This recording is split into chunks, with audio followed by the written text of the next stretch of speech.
Ratinho pula do barco e senta no colo de Lula ao vivo. Abandonou Bolsonaro na cara dura. Temos que esclarecer. Muita gente criticou que eu devia ter criticado o Lula, porque eu era bolsonarista, eu devia ter criticado o Lula. Ali eu não era um eleitor. Ali eu era um entrevistador, pô. Não tem que ter lado. E o Lula é bom de... Ele é bom. Eu vi que ele virou pra você lembra quem tomou uma cachaçinha? Faz 20 anos atrás, é verdade. Mas fazia 20 anos atrás. Na primeira eleição dele, que ele foi na minha casa. Né? O Lula sempre me tratou muito bem. Vou falar, não, o Lula me tratou mal. Não, me tratava bem, como eu também tratava ele bem. Continuo tratando ele bem. Eu acho que ele deveria me tratar bem também.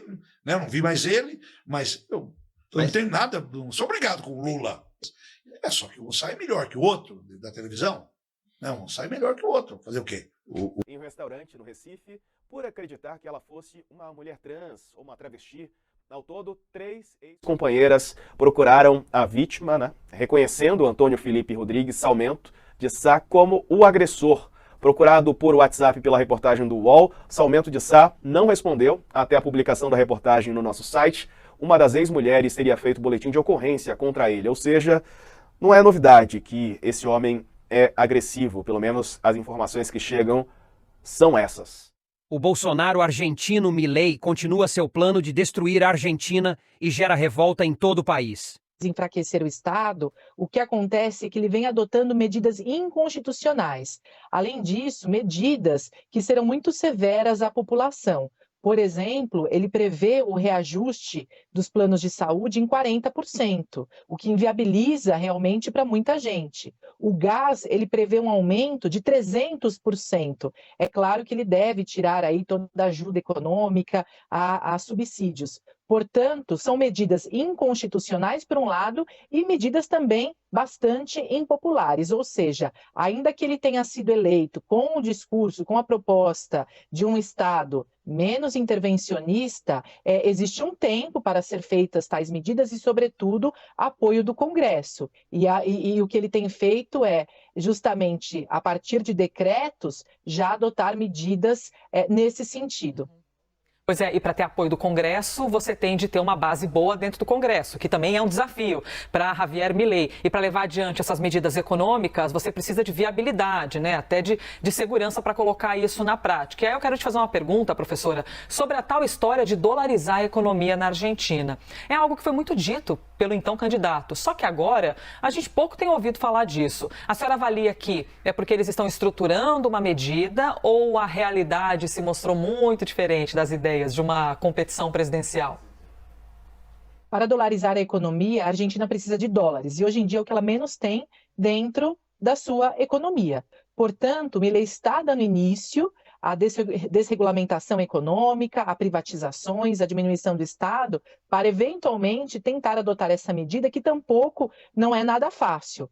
Combater a inflação, pagar a dívida externa, tudo isso estaria dentro desse pacote. Ou seja, o presidente ele tem que enfrentar e tem que fazer essa organização macroeconômica, que não está nada fácil nem simples. Professora, os argentinos têm assim, um salário mínimo como a gente? Eu não sei se a gente conseguiria comparar, né, para a gente ter ali um fator de comparação com a nossa realidade, porque quando ocorrem essas mudanças nas medidas econômicas, você tirar alguns subsídios e tudo mais, ou seja, você acaba aumentando o preço de algumas coisas para a população, ao mesmo tempo o salário dessas pessoas permanece o mesmo, então você cada vez mais vai perdendo poder de compra. E nem estou entrando aqui no mérito se isso é bom ou ruim, porque são medidas ali econômicas num país que já está extremamente sensível. Como é que é, assim, a título de comparação, essa base de salário para os argentinos?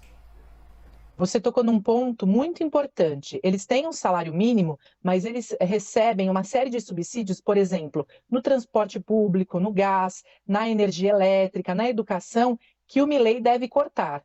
Portanto, a população que já está na pobreza, 40% da população argentina está abaixo da linha de pobreza. Com esses cortes de subsídios, não adianta fazer, às vezes, um reajuste do salário mínimo. Portanto, essas medidas deveriam ser adotadas de maneira gradual. Além disso, um ponto importante que a gente tem que voltar a falar é que ele não tem apoio no Congresso. Por isso que ele está tentando fazer as medidas via decreto e ele pediu para o Congresso avaliar, dar um aceite ou rejeitar até 31 de janeiro, até o fim de janeiro.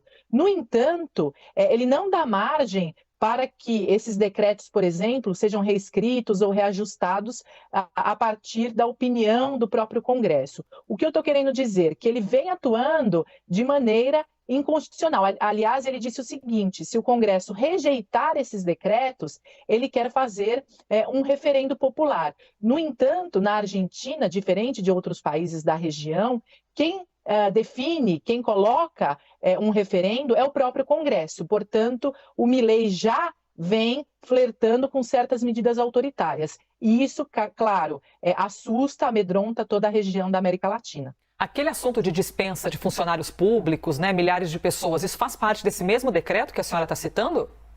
Sim, são mais de 300 medidas dentro desse decreto que ele declarou recentemente e, como eu disse, é um pacote muito grande de medidas que tangencia tanto corte de subsídios, diminuição do Estado, desregulamentação da economia, corte de direitos trabalhistas, uma flexibilização enorme de vínculo empregatício. Então, são muitas medidas num pacote e, claro, isso vai gerar cada vez mais protestos. A gente vai esperar por esses protestos, mas veja só, Milei, antes de fazer esse grande decreto, esse mega decreto, ele já restringe a própria liberdade de protestos. Então, ele já previa, já que na Argentina a população é muito engajada, é um país politizado, ele já previa esse número de protestos e ele vai tentar, inclusive, constranger a população a ir às ruas. Realmente, o país não enfrenta uma situação nada simples, nada fácil.